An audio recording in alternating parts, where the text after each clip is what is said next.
Blog Talk Radio.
I'd like to welcome all of you to Ohio Exopolitics. I'm your host, Mark Snyder.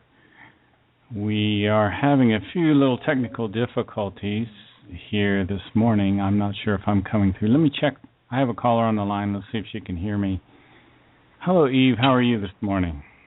I'm doing pretty well, and yes, I can hear you.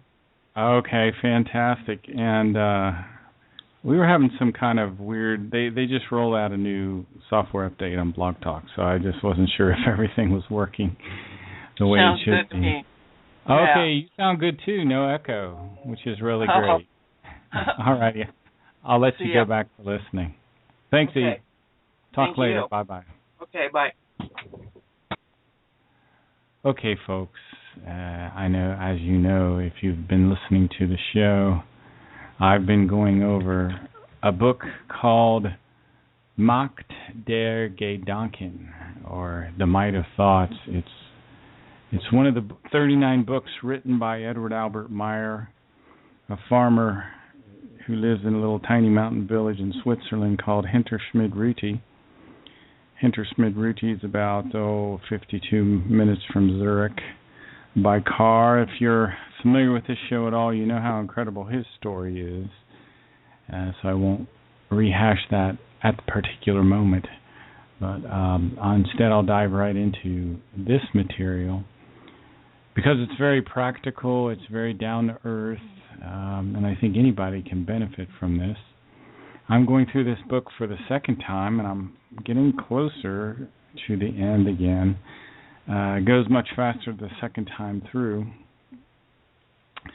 In the introduction to this book, there's a woman named Elizabeth Moosberger who kind of wrote the preface here, and she said that this book lies before you and is dedicated to humankind that is ill in its consciousness, so that it finds again the creational natural way which it lost long ago. And so many people today are suffering from depression and addictions and all sorts of issues, and this book can help you help yourself, which is one of the things that we need to learn to do, particularly in this time, which is called the third millennium, according to Meyer material. And for the next 800 years, we will have much confusion and maliciousness, which will spread over the earth. However, if you take the time to analyze your own thinking, look at your consciousness like a garden, and take the time to weed your consciousness and pull out those bad thoughts, learn the key to broadening your perspective and stop the cycle, the circulation of unhealthy thoughts, then you can take a large step into gaining control of the circumstances in your life, gaining control of your health, and really help yourself very much. Now, one of the things that we want to do is clarify our thoughts. And clarify means to make a situation less confused and more comprehensible. The word confusion was originally a Latin term, and it means a lack of understanding and uncertainty. But I think if you look at it back in the Latin, it's much clearer what they were talking about. Because in the Latin, it meant to pour two things together, to mingle them. For example, if you had a glass of water and a glass of tea and you poured the two together, you could not really separate the tea from the water. So this is where confusion comes in. So with the confusion, the boundary between things are lost, and the distinction between things are lost. And what we want is a purposeful existence. And our thoughts can become more purposeful as we clarify them. And it helps to repeat thoughts, to nurture good thoughts, focus on good thoughts, put yourself in a situation where you can relax, where you can de-stress, where you can get back to neutral, positive thoughts, because once your thoughts are animated, they take on a life of their own. Just as a gardener gathers, corn or sweet potatoes or tomatoes from his garden, you will have a harvest from your own consciousness. Now, if you have wildly growing weeds in your consciousness, then you'll have negative repeating thoughts. And those wildly growing weeds, those negative repeating thoughts, will cause your perceptive ability to be very limited, and you can only move in a narrow framework, which only allows the limited and the negative perceptions. And it'll force your thoughts into a cycle where the same themes and thoughts appear over and over again, and the rotation of these thoughts is very hard sometimes to break free from. So that's why it's very important to not fall prey to this cycle of negative repeating thoughts. The best thing is not to go there. The human being is sometimes shaken and knocked out by the circumstances of their life, especially if you think that you are subject to the circumstances of your life. Actually, every human being is the Lord and Master of his or her entire life. Every human being who practices self-cognition and takes up self-examination learns to grow in self-control. That which the human being thinks he makes real. Good and positive thoughts must be tended and nurtured. And nurture means to feed and protect. Nurture can also mean to support and encourage. For example, kittens. We have to nurture young growing things. Well, our thoughts are the same way. Just like the plants in our garden, we have to nurture, we have to cherish, we have to feed that healthy thinking. If you've gone down the wrong path in life, if you've become a criminal, a felon, a miser, if you're depraved, if you're jealous, if you're vengeful, any of those things, you've harbored those kinds of thoughts in your consciousness for a long time. Addiction is another thing. We can have all kinds of addictions. Addiction is a chronic brain disease that causes a compulsive substance use. Well, there's other kinds of addictions too. People become addicted to video games. People can become addicted to sex. People can become addicted to alcohol. And what happens is that we have these reward pathways in the brain, and we stimulate those reward pathways. And that behavior then is repeated, even if it's unhealthy behavior. And that's a part of our dopamine system. It's called the mesolimbic dopamine system. So we have these brain pathways which are firing, which are giving us a positive reward sometimes to behaviors that are not good. So we have to step in and even too much food, that often what happens when we gain too much weight, we're getting these stimulation from our brain, the pathways in our brain which tell us to eat more because we feel a little better sometimes when we eat. The problem is drawing the line where enough is enough. And the problem is that we don't think consciously all the time. Sometimes we're unconscious in our thinking, which is a big eye-opener for me, because I didn't know we could think unconsciously. We have unconscious perceptions, unconscious thoughts, unconscious feelings. And the unconscious is the part of the mind that is inaccessible to the conscious mind. Your conscious mind can't even go there, but your unconscious mind affects your behavior and your emotions. Remember, your emotions are different than your feelings. Your emotions explode up sometimes in a reflexive action, where feelings sometimes move more slowly, and feelings are often a response to thought. So our unconscious has the ability to cause circumstances in our lives. Empirical evidence suggests that unconscious phenomena include repressed feelings, subliminal perceptions, thoughts, habits, automatic reactions, hidden phobias, desires. All of these are in the subconscious. You know, most people want good things in their life. However, our wrongly steered thoughts sometimes stop those good things from happening. Because sometimes we'll maintain wishes, hopes, yearnings, which are really not in our best interest. Sometimes those hopes and yearnings aren't agreeing with the good and the positive. Now, there's also yearnings which are good. You have to make those decisions for yourself. Our thoughts can be controlled and maintained, and we can maintain inner freedom and harmony. See, that's the key, is when you start to lose your inner freedom. You can have outward freedom. I think of a person that is completely rich, doesn't have to work, has total free time, almost limitless financial resources. But if they have no inner freedom, they will become a slave. They can become a slave to drugs, a slave to relationships.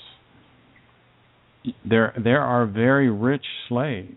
The key is controlling and maintaining our thoughts, and then we can maintain inner freedom and harmony. Some of the synonyms for harmony include concord, unity, peace, friendship, and inner harmony can be maintained by neutral, positive thinking. Something which is neutral doesn't support either side of a conflict. We need to be balanced between the negative and the positive. Now, Billy in 1998 had an interview where he talked about self-control, and he said that self-control must be self-evident and can only be gained through arduous self-scrutiny, where every iota of one's own thoughts is kept completely safe and under control, regardless of the outside influence. Arduous scrutiny means scrutiny that requires great exertion. It can be laborious and difficult at times. Very easy to see negative things today. There's plenty of opportunity to see negative things. But what happens if you focus on the negative, your perceptual ability will become very limited, and your world of thoughts will fall prey to this limitation, and your thoughts will move within a very narrow framework, which only allows limited and negative perceptions. The thoughts are thereby forced into a cycle in which the same thoughts and themes appear again and again. Now, feelings are very important for carrying out your life. It's just why they must not be stifled and eliminated in any form. This is probably something I could look into in a little greater depth. But we shouldn't stifle our feelings. We shouldn't eliminate our feelings. Now, the difference between feelings and emotions is easy to recognize. Those emotions, they come suddenly, like lightning, surging, uncontrollable, and they're very short in duration usually. However, feelings tend to manifest more slowly, and they are associated with the preceding thought process, quite in contrast to emotions, which, according to the book here, the emotions are not preceded by a thought process, which is in itself strange to me as well. That emotions are not preceded by any thoughts. So we have both conscious and unconscious thinking, which creates our feelings. And we have conscious feelings, we have unconscious feelings, evidently. Now, lower thoughts form lower feelings, and then those lower feelings can lead to lower habits, and lower habits tend to lead to lower circumstances. Some examples of lower circumstances are alcoholism, hate, affliction, resentment, sorrow, grief, errors in judgment, some signposts for you to check. Are you in a state of confusion? Are you feeling exhausted? Then you may be cycling negative thoughts. You know, these habits that we get, the habit of having a negative thought, the habit of doing something that's not good for us. It's a routine of behavior that's repeated, sometimes unconsciously. Now, our consciousness can literally determine our health. This is an amazing thing. Anxiety and fear kill thousands of people. Anxious thoughts are very demoralizing. Wrong thoughts have a way of shaking our entire nervous system. So we need to learn and recognize when we're having neutral, positive, equalized, healthy, and happy thoughts. One of the ways I found to recognize a neutral, positive thought is it will usually help you to relax. And you need to kind of steer the circumstances in your life so you have time to relax. Because if you take time to relax, it tends to help your thoughts get back in a neutral state. And then you'll say, wow, I feel better. I didn't know I was feeling worse before. Well, probably because your inner harmony was slowly being eroded away. So we all need to find the quiet time, find the place that helps you to relax. Do not allow your thought boat to drive unchecked on the ocean of our consciousness, because unconscious intentions can come right out. Now, stress is something that's an unhealthy thought. Stress causes cortisol to be dumped into your system. Cortisol suppresses your immune system. So don't allow stress to come in. Learn to meditate. It's one of the ways. We talked about meditation here. Meditation is truly the skill of learning to control your thoughts. It's fixing your thoughts on some image. Try to push all verbal thought out of your mind. Focus on some image. Sometimes you can use colors, blue, green, yellow, red. Focus on images that are those different colors. Take deep breaths. Let negative energy out. Each time you take a deep breath, you could let negative energy out that way. But if you get back into a neutral state of thinking, somehow the creational natural laws, the universal consciousness helps those who are magnanimous, who are relaxed, who are in self-control. A magnanimous person is very forgiving. He helps those who are less powerful than himself. He's said to be generous. He's forgiving of insult and injury. He's free from petty resentfulness. Learn to be magnanimous. In the book of OM, it describes a person following the spiritual teachings. The book of OM, if you haven't heard, is called Fallen Marato. It's one of the Maya material, some of the Maya material. Fallen Marato in Lyrian means navel of life. Anyway, a person following the spiritual teachings in this book is said to be magnanimous. His entire sense is magnanimous. And beauty expresses itself in his plain life, full of spiritual dignity. His inner stillness brings a beauty that no artist can paint and no poet may describe in words. So we need to work towards an inner stillness.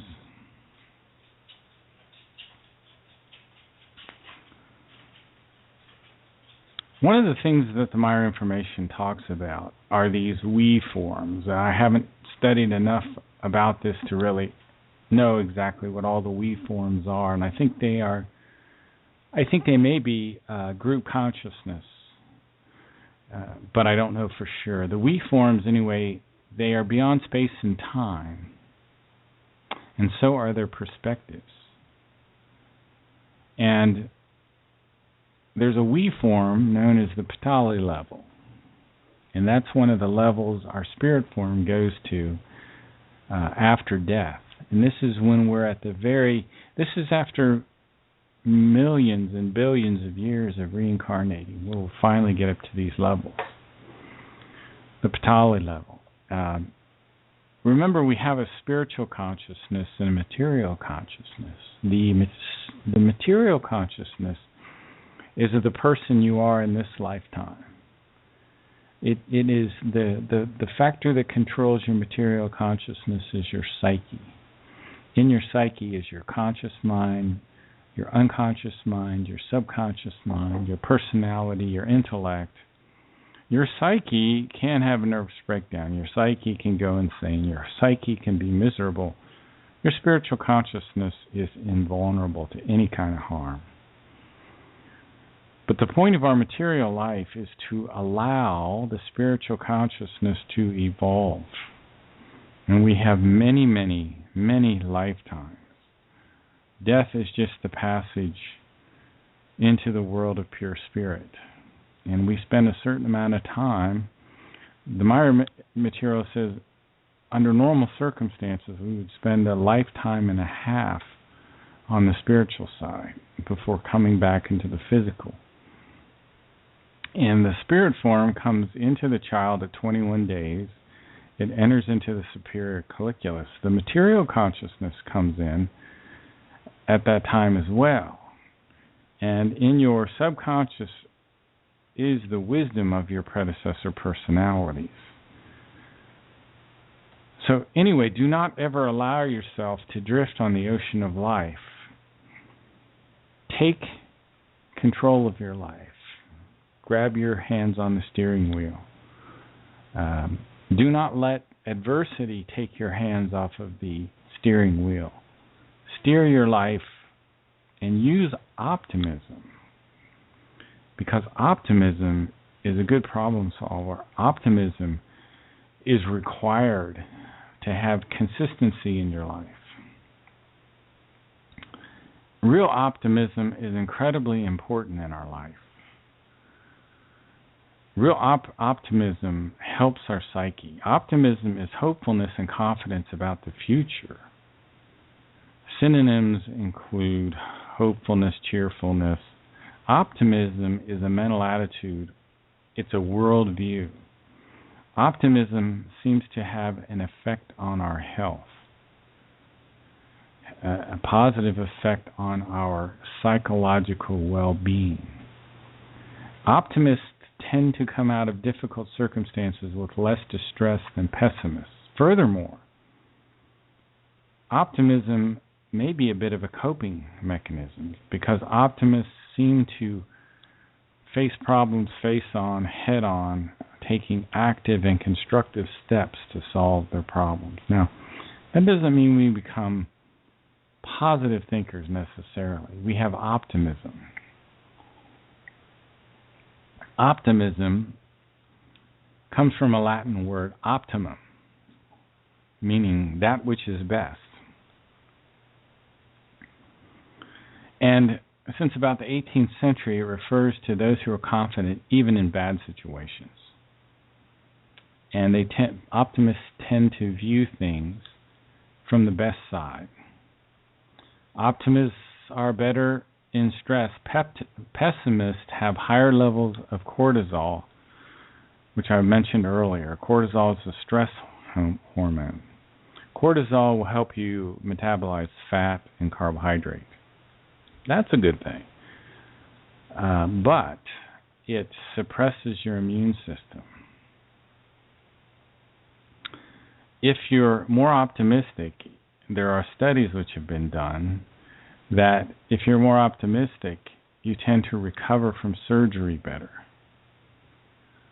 And an optimist actually has a little better chance of seeing the real truth in a situation.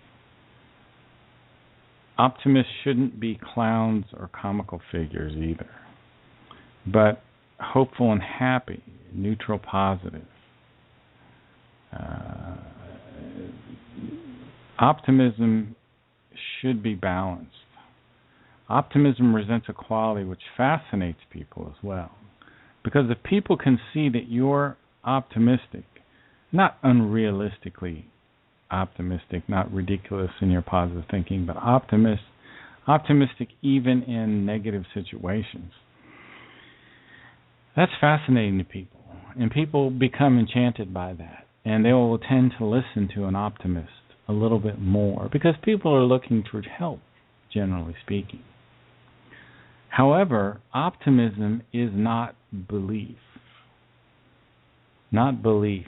We should not live our life by belief because belief leads to illogic and it can have an incredibly hypnotic effect on you. Belief is holding on to something even though you cannot support it through logic or through any kind of rigorous proof.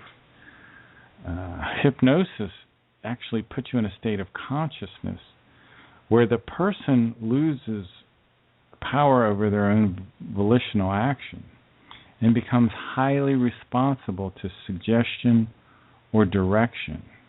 Hypnotic drugs, there are even hypnotic drugs that are out there. Hypnosis is a state involving your consciousness in a state where it's very highly suggestible. And Billy explains that belief is based on wrong thinking, negative thinking, displacement of a reality. So you can even through belief become estranged from the real facts of life.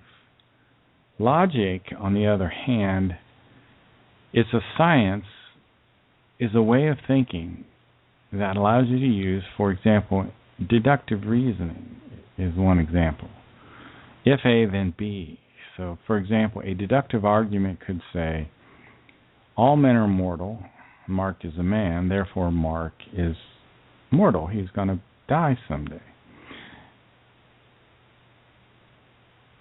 Alienation can occur. Sometimes religion can alienate us from the facts of life.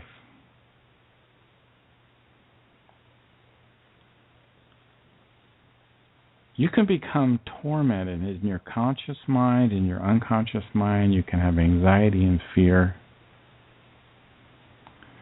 if you depend on prayer and faith. If the human being, on the other hand, can consciously steer his own life, his own thoughts, then it will empower him. And he'll start to see more success. Now, steering means to guide or control. For example, by turning a wheel. In order to be great in your consciousness, as well as your ideas, thoughts, and feelings, you should also not be submissive. Doesn't mean you're disrespectful or necessarily rebellious either. But to be great in your own consciousness, you should not be submissive. Allow your inner self to become powerful. Dare to execute reason. Do not lapse into submissiveness. You know, it's very interesting, but the religions enforce submissiveness. But we should not be a submissive slave to an imaginary deity, to angels, to saints, or anything else. Don't practice submissiveness, but be self-responsible. Be neutral positive in your outlook. Your thoughts are incredibly powerful. We should be people who govern themselves in every respect. Do not lapse into errors in concentration, memory, or judgment. Do not lapse into submissiveness. Consider it your duty to live a life that's going to help the evolution of your consciousness. Now, the whole universe, the whole universal consciousness is created to evolve. Everything in nature is designed to evolve. And creation itself has a structure. Our visible universe is divided into 7 belts. And in some way that I don't completely understand yet, our universe has a double spiral, just like our DNA. I don't completely understand that yet, but our universe is egg-shaped, and it's divided into these 7 rings. The 4th ring is the solid-state material universe. And I do occasionally communicate with Marianne Eulinger-Mondrian in Switzerland, and she calls the creation this. She says the creation doesn't have a consciousness. It is the consciousness. And it doesn't work in the same way a human consciousness works. It is pure spiritual energy, and it works in a spirit energetic way, which I don't think we completely understand. Our thinking is not analogous to the spiritual, energetic way that creation works. Now, human life is incredibly ancient in the universe, and we've talked about the spirit form before, called Nocodamian, who was one of the first human beings in our universe. And his spirit form is said to be 9.6 billion years old. And Billy Edward Albert Meyer is the bearer of the spirit form Nocodamian. And this spirit has incarnated other times here on Earth. And there were 6 other sequential incarnations. My understanding is Enoch, Elijah, Isaiah, Jeremiah, Emmanuel, and Muhammad. And all of these were prophets. Now, there are in our Milky Way galaxy 2,630,000 highly developed human civilizations. There are 7 million solar systems in our galaxy on which higher forms of life exist. And this spirit form Nocodamian has incarnated before on other worlds in our universe. And he's been kind of a prophet and a teacher on these other worlds. Now, creation has an infinite beauty above all beauty. Whenever we see anything beautiful, we should trace it back to the infinite beauty of creation itself. In fact, all of our joys can be traced back to the joy of creation. All the beauty of nature can relate it back to creation. Every time a human being sees cognition reach expression, he can relate that back to the cognition of creation. Creation exists in every human being as a fragment. You have a fragment of creation. Your spirit form is a fragment of creation. Our personality becomes more powerful the more we know about creation, the more blessed our entire life will be. Semyase said to Billy, the more his intelligence is effective in the direction, the more it gains radiating light, the more powerful his personality becomes, the more blessed his entire life and work becomes. Meaning, the more we understand and learn about creation, the more we control the power of our own thoughts, the more you will be blessed. And remember, there's no need to be submissive. You can be respectful and not be submissive. You need to recognize that the incredible power of your thoughts is much more than we could ever understand. In our life today, in our civilization, we have all kinds of egoism, materialism, thirst for adventure, and self-pity. These are all examples of materialistic, intellectual thinking. And the materialistic intellectual thinker thinks in a kind of unlogic. And we don't need to be thinking in unlogic. Remember, I talked about those prophets, one of the prophets being Emmanuel. The Meyer material says the person that we call Christ today was actually called Emmanuel many, many years ago, and that the name Jesus was only invented, say, 1,500 years ago. And some Christian pastors know this, and some argue he was called Yeshua. Some argue he was called Iesous in the Greek, Yeshua in the Hebrew. The Meyer material, through the book called the Talmud of Emmanuel, says that he was called Emmanuel. And he never claimed to be God or the Son of God, or never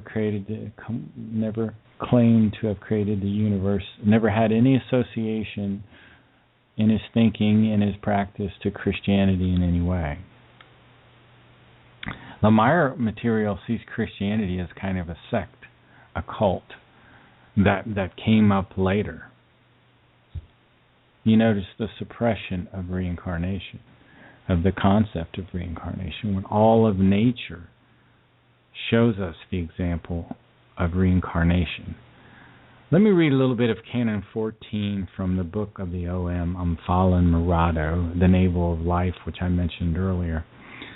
On this side of Earth is the life of the coarse mattered material, and the learning period, and evolution connected there within. But in the space of the other side, in the life of the spiritual and the evolution of the spirit form connected there within, also the preparation of the spirit form for the reincarnation into a new human body takes place on the other side. And this side and the other side equally occupy the same space. However, they are separated by two dimensions. That is, by the visible and the palpable material plane which we live in now, and by the invisible and impalpable spiritual plane which we will live in after death, our spiritual consciousness and our material consciousness. Remember, the spiritual consciousness and the material consciousness go into two separate areas on the spiritual side. And your most recent life experiences are processed by something called the overall consciousness block. And those most recent life experiences, that which has value, is processed into these evolutive values of love, peace, all the things that are neutral positive in nature that can be absorbed by your spirit form. Therefore, anyway, there are these two different dimensions, the spiritual area and the material plane. The material plane is for the physical life, and the spiritual plane is for the spirit form of the man.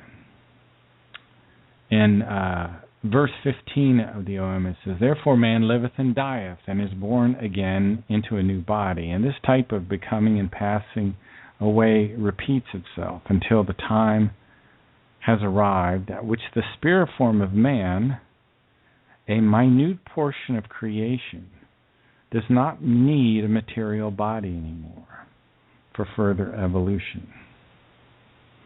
And Billy gives a clarification in the book called The Psyche, a clarification regarding the human spirit. He says this.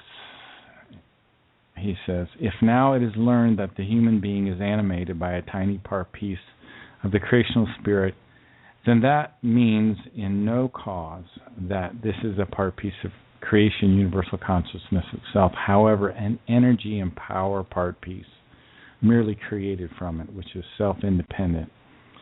It's the self-independent form of the creational human spirit. Likewise, it evolves through the evolution of the human material consciousness."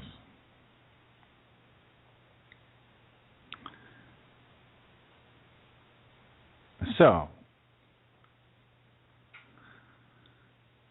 a lot goes on during reincarnation. When I talk about reincarnation a lot on this show, we have many millions of lifetimes. There are 7 evolutionary steps that human societies and civilizations go. We're still stuck in stage 2 here on Earth. We're in rational life, although we don't even act rationally all the time. Now, there are different kinds of evolution. There's actually something called microevolution. Bacteria and viruses, they actually evolve in what's called microevolution. There's also intelligence evolution. Higher species of animals have intelligence evolution. Animals such as apes, dolphins, horses, ravens, pigs, goats, parrots, all sorts of animals, donkeys, cattle, bears, beasts of prey, elephants, dogs, cats, sheep, and so forth.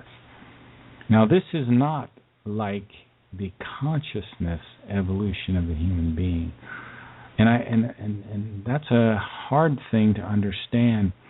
Our consciousness evolution includes an increase of awareness, and I don't think that animals necessarily have that much of an increase in their awareness, even though their intelligence does evolve over lifetimes. Now, there were in the ancient past, and there still is today, what are called Ishwishes, J-H-W-H. This is ancient Marian for a king of wisdom.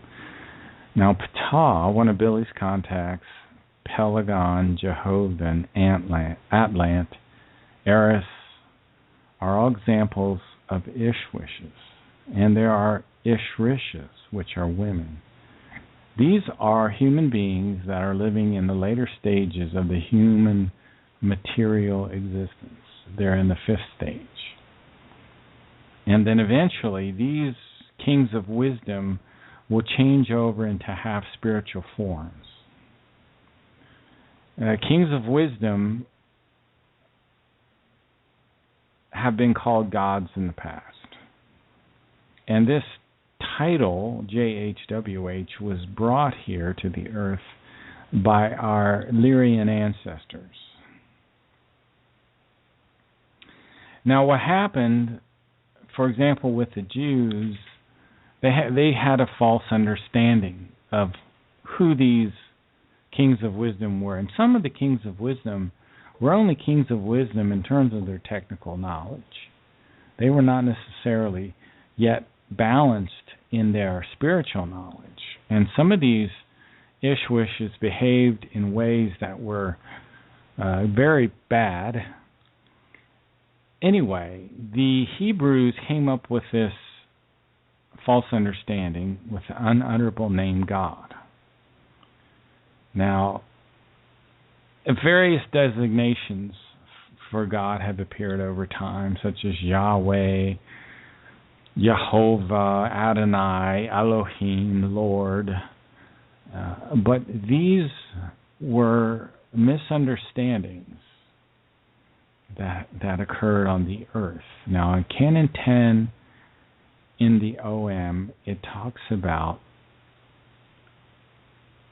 that there were these people on the earth called watchers that unfortunately were also given the name angel at time, which is another unfortunate concept that has come into our world today. The kings of wisdom that have been here in the ancient past, they have a different nature in their perception. And the vibration of earth humans can kill them. They cannot be in the presence of unevolved earth humanity and our vibrations of negativity and evil. They're highly sensitive to that. The earth humans in the ancient past worshipped and adored these kings of wisdom, these JHWH, these gods, but they were not creation.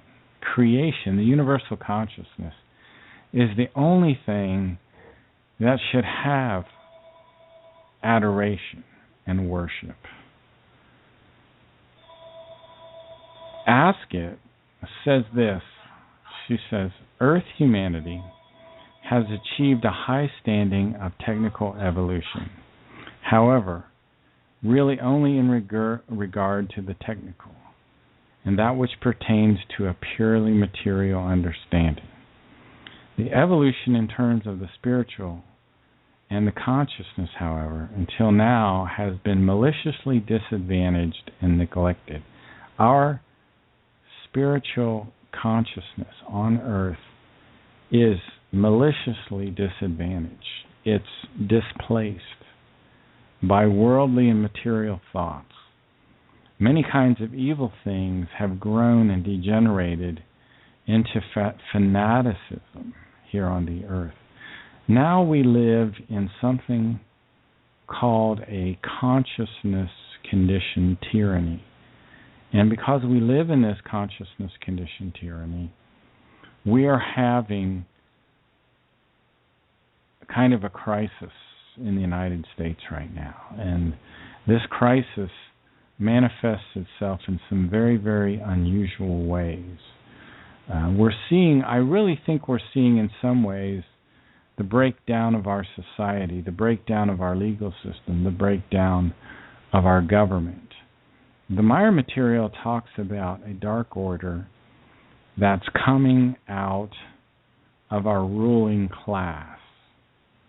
And some people that study these things are paying very, very close attention to what's going on with this dark order. I'd like to play a clip quickly from Alex Jones talking with Dr. Michael Savage about they don't use the terms that I use, but they're talking about the same thing when they watch the de-evolution of our society right now. So let me get this queued up for us here. Take me just a second.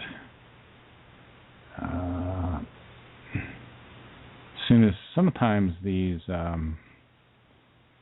my clips take a while to start up, particularly with Windows Media Player. I should start it before the show. I just never remember to do that.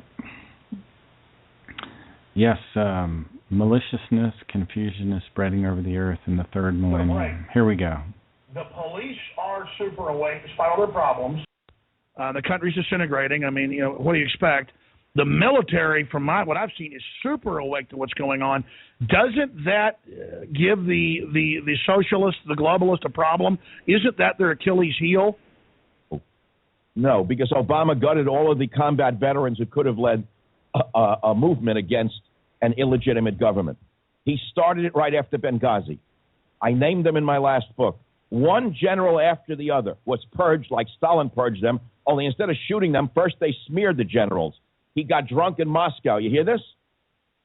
He got drunk in Moscow, so they fired the chief of our nuclear arsenal, the man who knew how to run the nuclear system. He was fired for getting drunk in Moscow. Another one was found with a gambling chip in his trousers after going gambling. I mean, if that was the score here, they would have all quit. I guarantee they've done more than get drunk and go gambling. So, no, they're gone. The police have been deballed by this illegitimate, racist administration. Holder has deballed the police. Look what they've done in various cities, using the pretext of racism, all lies, to deball the police. So, yeah, the police are there. They're brave and they're armed. The military is there. They're brave and they're armed. But who's going to lead them? Without a Napoleon, where do the troops go? Well, that's another point. That's why George Soros got caught, as you know, openly trying to fund the white instigators they send in to chant, kill the pigs and all this, and then they get away with it. It's so clear they're trying to start a civil war. Yeah, remember my last book, Stop the Coming Civil War? Yes. Well, guess what? It started. We don't have to talk about it. Has there been a civil war? Yeah, it's a slow-burning civil war. What do you think we're looking at here? It's a race war. These are their shock troops. And they don't have the brown shirts yet. They don't have the armbands. But soon Obama could deputize them. Isn't that a natural army for him, Alex? It is. That's what he called for, a national security force. Take the Crips and the Bloods, give them a green uniform, and give them a weapon. And they'll keep order in the streets, won't they? It's so crazy, and history's repeating itself. It's just bizarro land. Dr. Michael Savage is our guest. We're going to come right back into his new book, Michael Savage, Countdown to Mecca. Straight ahead, I'm Alex Jones. We're here Monday through Friday, 11 a.m. to 2 Central Standard Time. Anyway, we could have a civil war in this country. The Meyer information and the Hypnotic prophecies says that we may have 2 civil wars, and that the United States could be divided into 5 different regions. Let's hope that doesn't happen. Let's take control of the might of our thoughts. Let's bring the circumstances of our lives individually into control. Let's stay in a neutral, positive state of mind and not get out of balance during this time of disarray that we live in. Anyway, that's about our show this evening, or this morning. I hope you've enjoyed it. You've been listening to Ohio Exopolitics. I'm your host, Mark Snyder, and we'll talk later. Thanks.